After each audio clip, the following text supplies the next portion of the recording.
I accept literally the saying that all the world is a stage, and I believe that God plays all the parts. The purpose of the play? To transform man, the created, into God, the creator. God loved man, his created, and became man in faith that this act of self-commission would transform man, the created, into God, the creator. The play begins with the crucifixion of God on man as man, and ends with the resurrection of man as God. God becomes as we are, that we may be as he is. God becomes man, that man may become first a living being, and secondly, a life-giving spirit. I live, yet not I, but God lives in me. And the life I now live in the flesh, I live by the faith of God, who loved me and gave himself for me. God took upon himself the form of man, and became obedient unto death, even death on the cross of man, and is crucified on Golgotha, the skull of man. God himself enters death's door, the human skull, and lays down in the grave of man to make man a living being. God's mercy turned death into sleep. Then began the prodigious and unthinkable metamorphosis of man, the transformation of man into God. No man, unaided by the crucifixion of God, could cross the threshold that admits to conscious life. But now we have union with God in his crucified self. He lives in us as our wonderful human imagination. Therefore, man is all imagination, and God is man, and exists in us, and we in him. The eternal body of man is the imagination. That is God himself. When he rises in us, we will be like him, and he will be like us. Then all impossibilities will dissolve at the touch of exaltation, which his rising in us will impart to our nature. Here is the secret of the world. God died to give man life and to set man free. For however clearly God is aware of his creation, it does not follow that man, imaginatively created, is aware of God. To work this miracle, God had to die, then rise again as man. And none has ever expressed it so clearly as Blake. Blake says, or rather has Jesus say, "Unless I die, thou canst not live. But if I die, I shall arise again, and thou with me. Wouldst thou love one who had never died for thee, or ever die for one who had not died for thee? And if God dieth not for man, and giveth not himself eternally for man, man could not exist. So God dies. That is to say, God has freely given himself for man. Deliberately, he has become man, and has forgotten that he is God, in the hope that man, thus created, will eventually rise as God. God has so completely offered his own self for man that he cries out on the cross of man, my God, why hast thou forsaken me?" He has completely forgotten that he is God. But after God rises in one man, that man will say to his brothers, "Why stand we here trembling around, calling on God for help, and not ourselves, in whom God dwells?" This first man that has been raised from the dead is known as Jesus, the first fruits of those who have fallen asleep. For man, God died. Now by a man has come also the resurrection of the dead. Jesus resurrects his dead father by becoming him. In Adam, the universal man, God sleeps. In Jesus, the individualized God, God wakes. In waking, man the created has become God, the creator, and can truly say, "Before the world was, I am." Just as God, in his love for man, so completely identified himself with man that he forgot that he was God, so man, in his love for God, must so completely surrender himself to God that he lives the life of God and no longer that of man. God's play, which transforms man into God, is revealed to us in the Bible. It is completely consistent in imagery and symbolism. The New Testament is hid in the Old Testament, and the Old is manifested in the New. The Bible is a vision. It is not a doctrine or a ritual. The Old Testament tells us of God's promises. The New Testament tells us not how these promises were fulfilled, but how they are fulfilled. The central theme of the Bible is the direct, individual, mystical experience of the birth of the child. That child of whom the prophet spoke. To us a child is born, to us a son is given, and the government will be upon his shoulder, and his name will be called Wonderful Counselor, Mighty God, Everlasting Father, Prince of Peace. Of the increase of his government and of peace there will be no end. When the child is revealed to us, we see it, we experience it, and the response to this revelation can be stated in the words of Job. I had heard of thee by the hearing of the ear, but now my eye sees thee.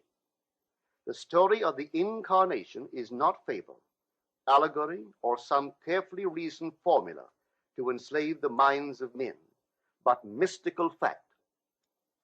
It is a personal mystical experience of the birth of oneself out of one's own skull, symbolized in that of a child, wrapped in swaddling clothes and lying on the floor.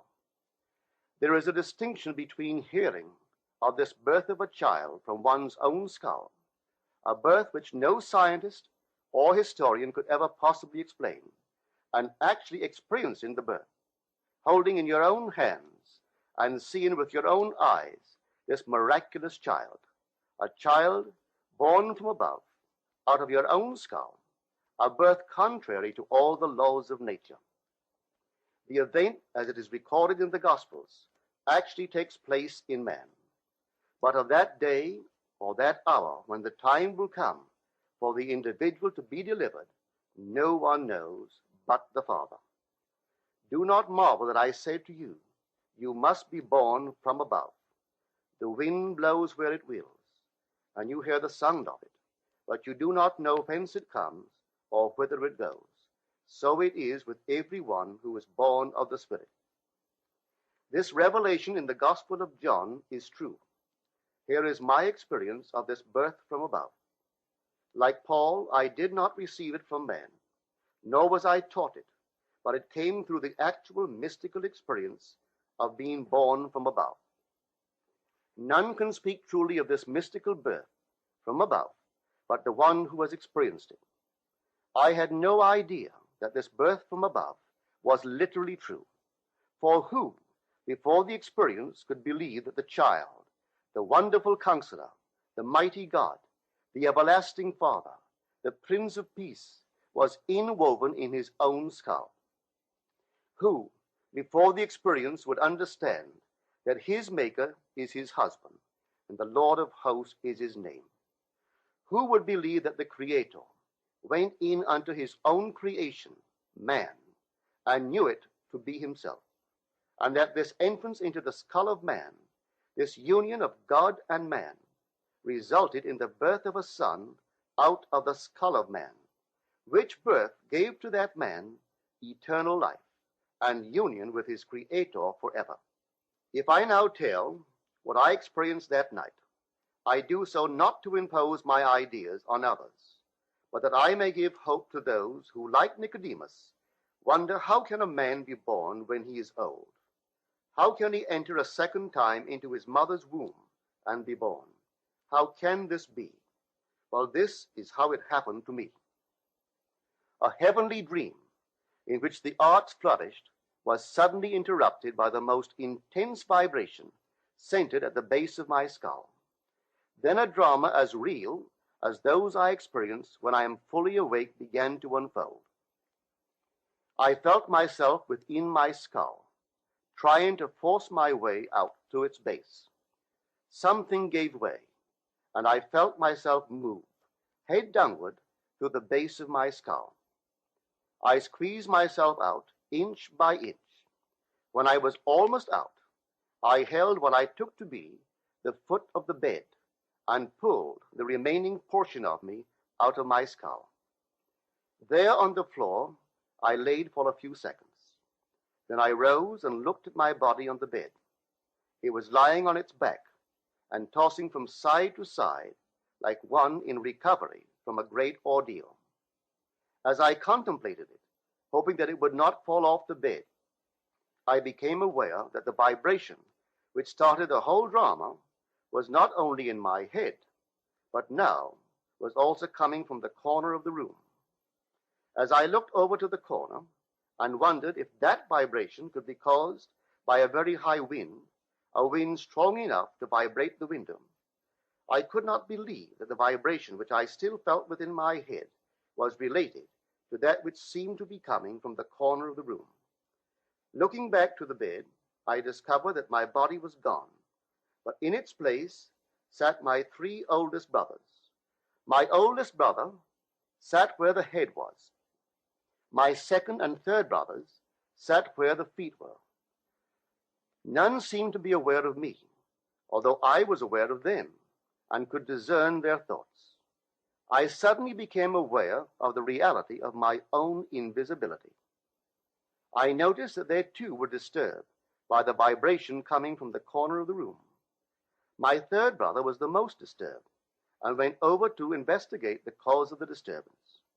His attention was attracted by something on the floor, and looking down, he announced, "It is Neville's baby." My other 2 brothers, in most incredulous voices, asked, "How can Neville have a baby?" My brother lifted the infant wrapped in swaddling clothes and laid him on the bed. I then, with my invisible hands, lifted the babe and asked him, "How is my sweetheart?" He looked into my eyes and smiled, and I awoke in this world to ponder this greatest of my many mystical experiences. One other vision I will tell, because it bears out the truth of my assertion that the Bible is mystical fact, that everything written about the promised child is in the law of Moses and the prophets and the Psalms, and it must be mystically experienced in the imagination of the individual. The child's birth is a sign and a portent, signaling the resurrection of the patriarchs in the imagination of him in whom the child is born. 6 months after the birth of the child, a vibration similar to the one which preceded his birth started in my head. This time, its intensity was centered at the top of my head. Then came a sudden explosion, and I found myself in a modestly furnished room. There, leaning against the side of an open door, was my son David of biblical fame. He was a lad about 12 years old. What struck me forcibly about him was the unusual beauty of his face and figure. And he knew that I was his father. As I sat there contemplating the beauty of my son, the vision faded, and I awoke. What conclusion can be reached from these mystical experiences? The chamber of man's imagery. In man's imagination are engraven every patriarch and character in the Old Testament, and that after the birth of the child, out of the skull of man, signifying that man's rebirth from above, there will begin the resurrection of the patriarchs. Each, in his turn, will be revealed as the son of the man who resurrects him. When all are resurrected from the dead, that man in whom they are resurrected will know himself to be of the Elohim, the God who became man, that man may become God.